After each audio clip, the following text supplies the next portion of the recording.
This is a certified hood classic. Predictions that the Boondocks got right, all right?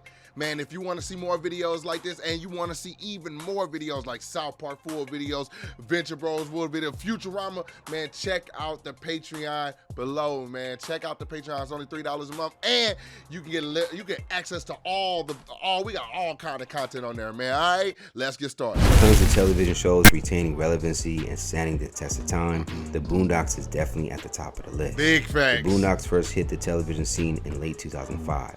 Its creator, boy, talking in cursive, ain't he? The boy tiptoeing talking, boy. Aaron McGruder struck gold when the series aired, receiving massive positive feedback. Man, you the ain't show never was lied. edgy, funny, and at times thought-provoking.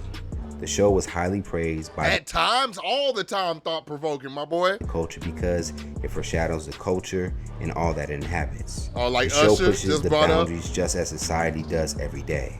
Aaron stated in an COVID-19. interview, immediately we have virtually no barriers.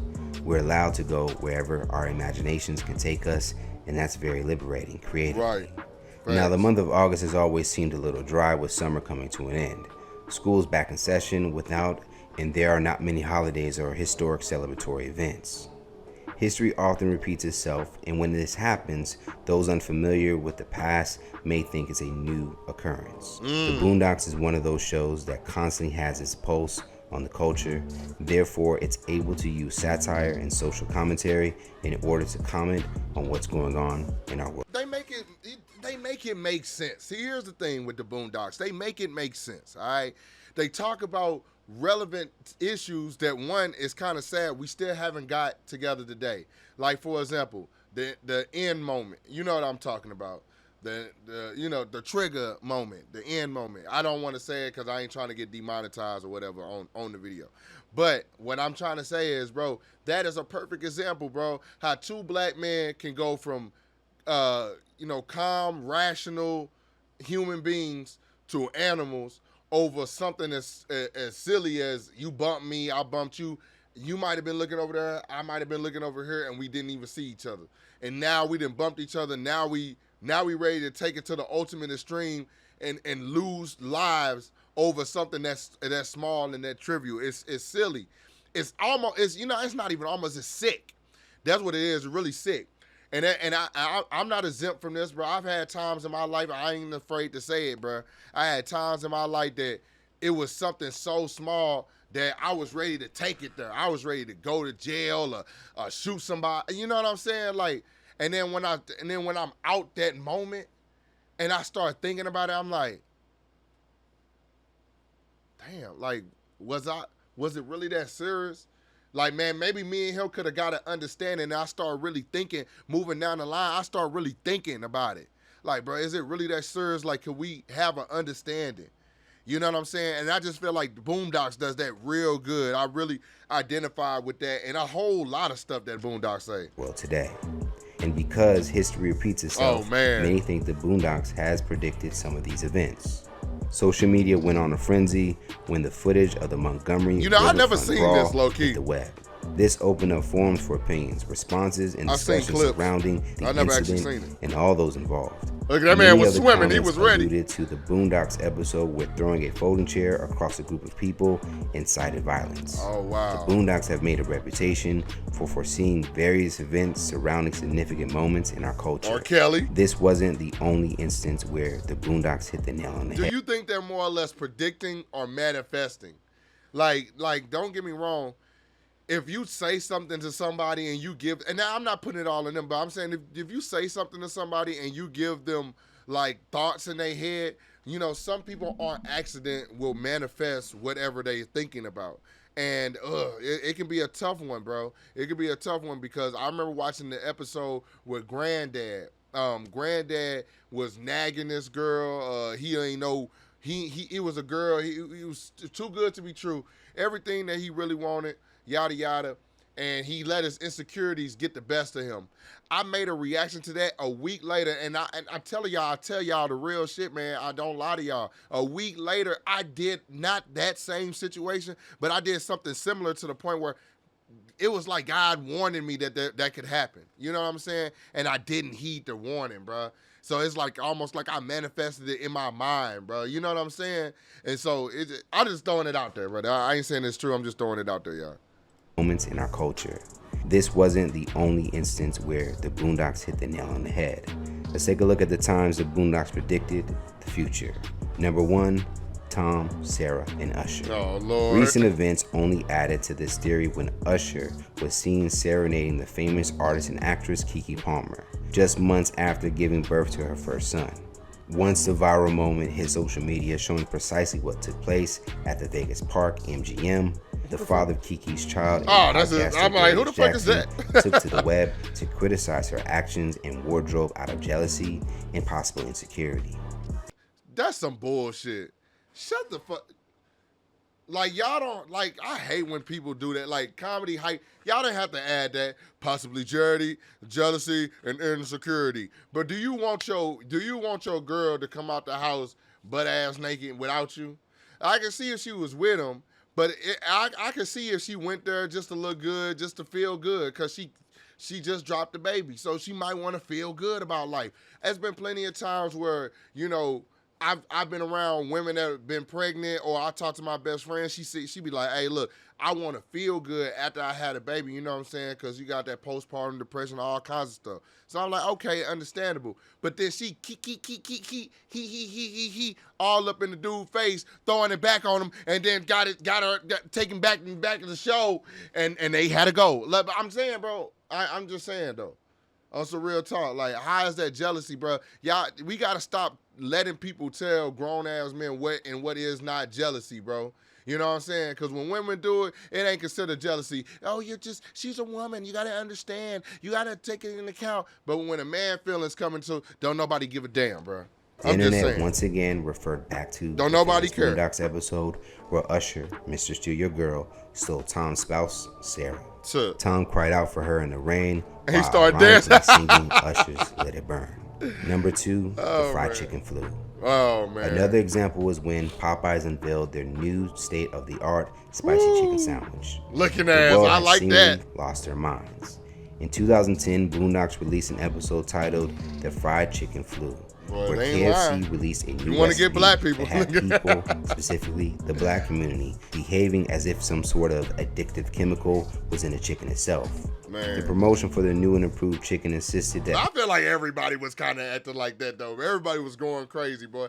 I was working DoorDash, and on my DoorDash, it was bing, bing, bing, bing, Popeyes. I'm like, look, you gonna have to pay me $50 to wait in that line. There were 13 new herbs and spices rather than the previous 11. When the fast food locations ended up running out of the highly sought after chicken, the patrons became violent. Fights would break out between tired and hungry customers.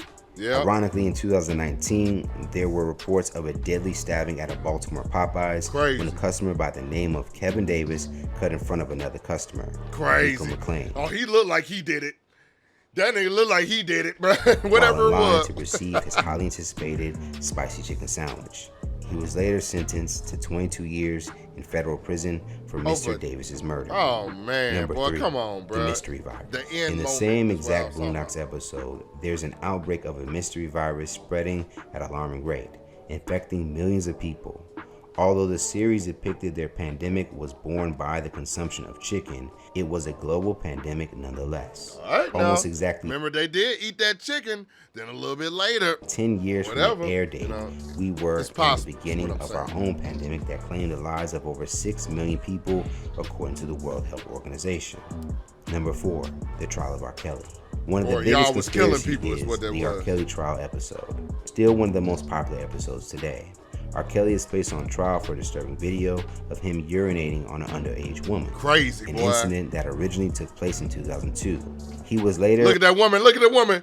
Look how she looking. She looking like, boy, if I could just get a little piece of your loving, you could start my ignition. Indicted with child pornography charges, but in 2008 was found not guilty of all 21 counts. Wow. But this was far from the end for Mr. Kelly. The Boondocks episode... They had it out for that boy. Well, not even had it out. He did it. He did it. He did that. Be acquitted of all charges. Did that. And that his obsessive fans would protest on the outside of the courthouse while he was on trial, reciting some of his most famous lyrics while two-stepping in the parking lot. In more recent years, there was a documentary released titled Surviving R. Kelly, Oh, where shut Kelly's up. name and reputation are completely destroyed and put through the ringer based on testimonies from former victims of his abuse and those in his inner circle, along with many people. I don't know. See, I don't know about that. Now, I'm not taking up for R. Kelly by any means. But what I'm saying, I don't know about that. I think people be opportunists. People are opportunists. They see something, then they go jump on it because they say, this is an opportunity for me to change my life. They don't care. They don't care how it affects other people. Like, for example, the whole Michael Jackson thing. And we'll leave that at that. We'll just leave that at that. But now, R. Kelly, when it came to that girl, that's that you did that, boy. You know what I'm saying? But at the end of the day, you know, they got it's a weird thing in Hollywood that it's like, oh man, you know, I'm gonna give some money. So, you know, I'm gonna say that he touched me. It's like, I'm not talking about R. Kelly, I'm just talking about Hollywood. It's like the Me Too movement in Hollywood, or, you know what I'm saying? It's a scary thing, bro. It's a scary thing, man. You don't know who to trust, bro. In the entertainment industry. The R. Kelly trial episode had no choice but to resurface and be compared to the current events of then. Right. Just coming off of the conspiracy episode of COVID-19 he's smart. and Popeye's That's Frenzy, a genius. people were considering if Aaron Magruder was some sort of pop culture prophet. Number 5, the chair throw. Mainly recognized for the use of a folding chair in the popular video, it made people realize the use of a folding chair in this manner has almost a magical way of taking an already tense situation to a whole nother level. Back in 2010, we were shown an exaggerated but accurate depiction of how big of an instigator That's a a folding chair crazy could be on the now prediction legendary Boondocks. right there. The Boondocks has a reputation for foreseeing events surrounding significant moments in our culture. The show pushes boundaries just as society does every day. Could this just Look be at that her. these So are you saying, like, all right, so look, right there. Is that jealousy? Like, so like, let's say that was your girlfriend, right? That was your boundaries girlfriend. just as society does every day?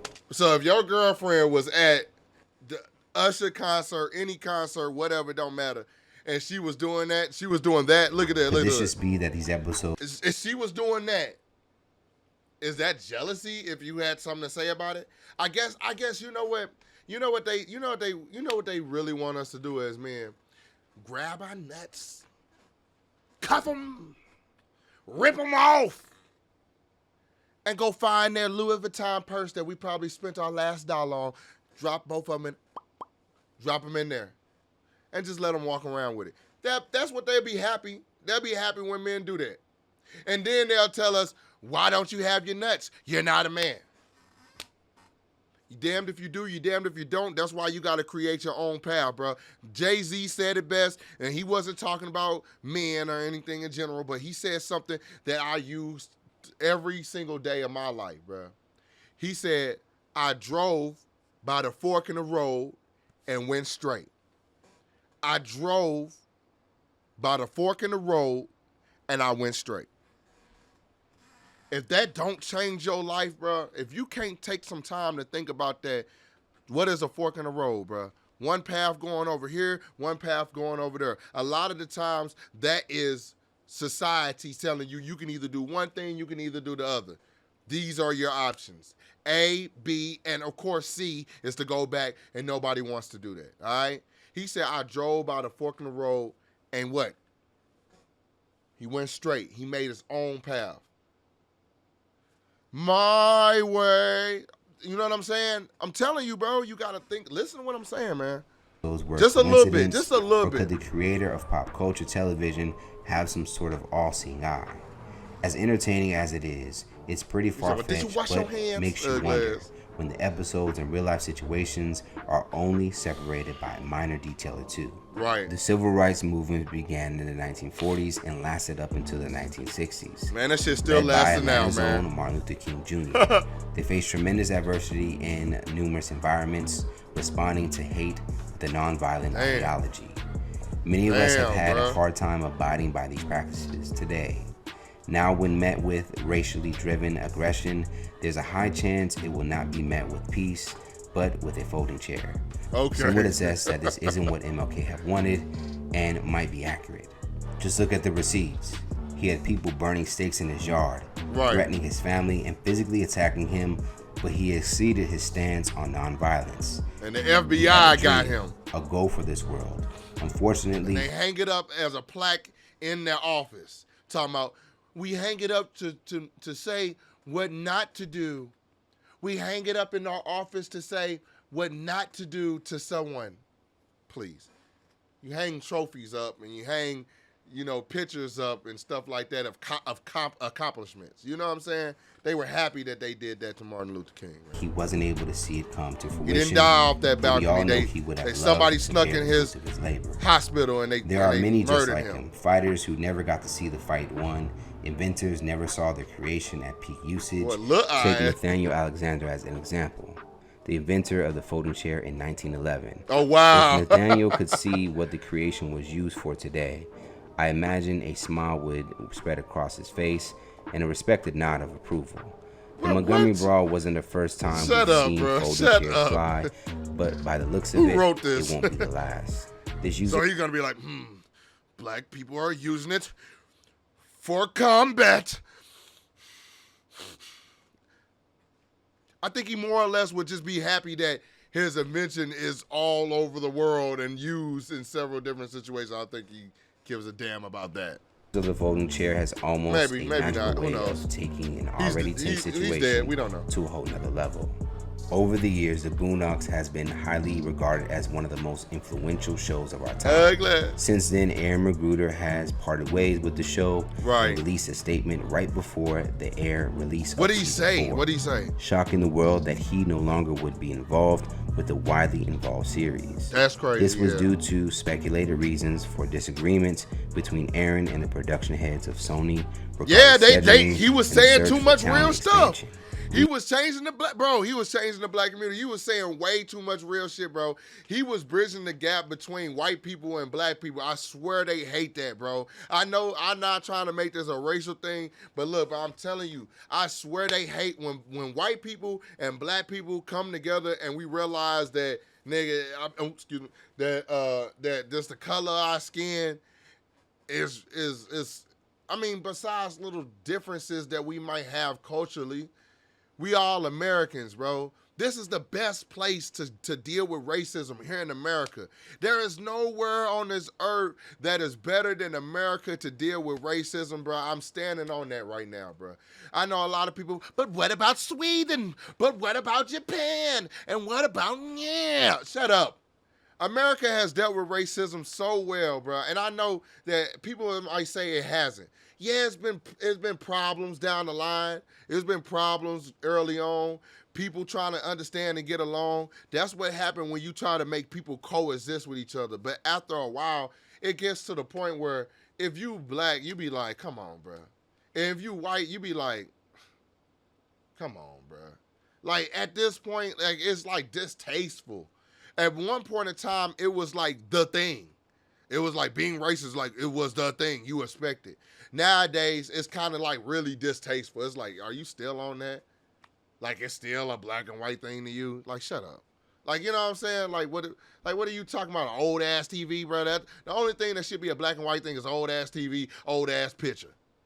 Like, bro, black people and white people, you get it together, bro. Like, if you, like, and I'm saying that on both ends. If I see a black person being racist towards a white person for no reason, I'm like, bro, come on, bro. Come on, stop the bullshit. And I see the vice versa, white person being racist to a black person. I'm like, bro, grow the fuck up, grow up. Like, bro, you know what I'm saying, bro? All right, I went on a tangent, but I just feel like when the Boondocks was really sharing a side of, like, look at this from this picture right here. This picture explains it all. Riley, young, impressionable, very impressionable by the hood, pop culture. He wants to be like his people that influence him, the gangster music, the rap music.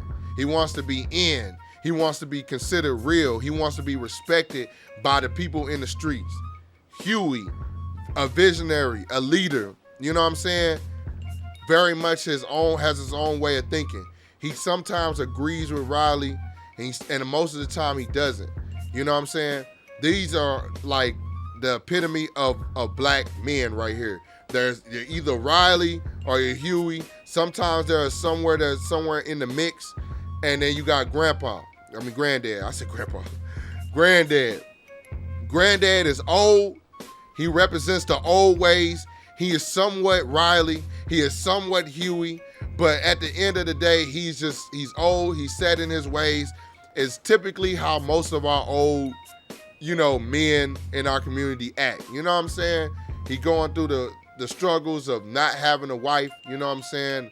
Going through the struggles of dating with this younger generation, with women these days, black women in particular these days. You know what I'm saying? Not saying nothing wrong with him, but it's a struggle because there is a disconnect.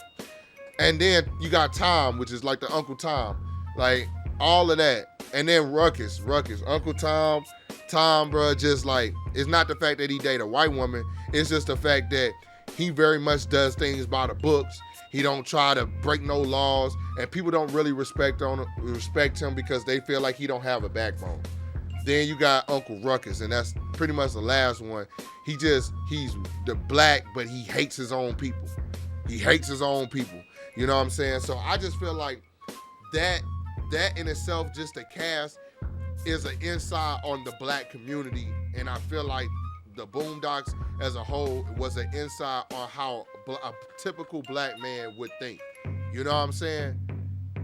I don't know. I just feel like it was a great show. It was an amazing show. I feel like it had some amazing actors and actresses. And I feel like the 4th season didn't do it justice, but I appreciate it trying to go on. But I feel like you got to get the original creator back. And I'm going to stop talking. I'm going to stop yapping, bro. But because I turned an 8-minute video into 22. But it is cool. I'm passionate about it, man. Anyways, to the next video.